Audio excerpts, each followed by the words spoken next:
Wait, let me tell you the truth. তুমি যাকে green flag ভাবছো সে কি গ্রিন ফ্ল্যাগ নাকি লো এফোর্ট রেড ফ্ল্যাগ? চলো বলি। সে তোমাকে চিট করছে না, ডিসরেসপেক্ট করছে না, তাই তুমি ভাবছো সে গ্রিন ফ্ল্যাগ। বাট ভালো করে ভেবে দেখো, সে কি কোনো এক্সট্রা এফোর্ট দিচ্ছে? কোনো ফিউচার প্ল্যান করছে তোমার সাথে, নাকি শুধুই রিপ্লাই করছে তোমার যখন তার মর্জি হচ্ছে? আর তুমি সেটা ভালোভাবে নিচ্ছ। সাইকোলজিতে একে বলে বেয়ার মিনিমাম কন্ডিশনিং। যখন কেউ শুধু তার দিক থেকে বেসিকটা দেয় আর তুমি অলরেডি ইমোশনালি ইনভলভ হয়ে গেছো, তখন তোমার ব্রেন ওই বেসিকটাকেই নর্মাল ভেবে নেয় যে হ্যাঁ ঠিক আছে, আমিও দিচ্ছি সেও দিচ্ছে। তুমি তোমার দিক থেকে 100% ইনভেস্ট করছো, সে তার বেসিকটা দিচ্ছে, তুমি সেটাকেই তার 100% ভেবে নিচ্ছ।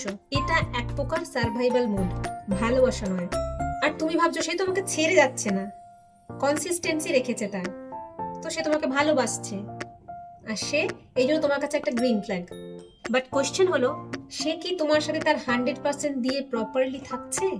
রিমেম্বার, রিলেশনশিপে গ্রিন ফ্ল্যাগ মানেই কিন্তু একদম স্মুথলি সেটা হচ্ছে এমনটা নয়। রিলেশনশিপে প্রবলেম থাকবেই, পৃথিবীর কোনো রিলেশনশিপ পারফেক্ট নয়।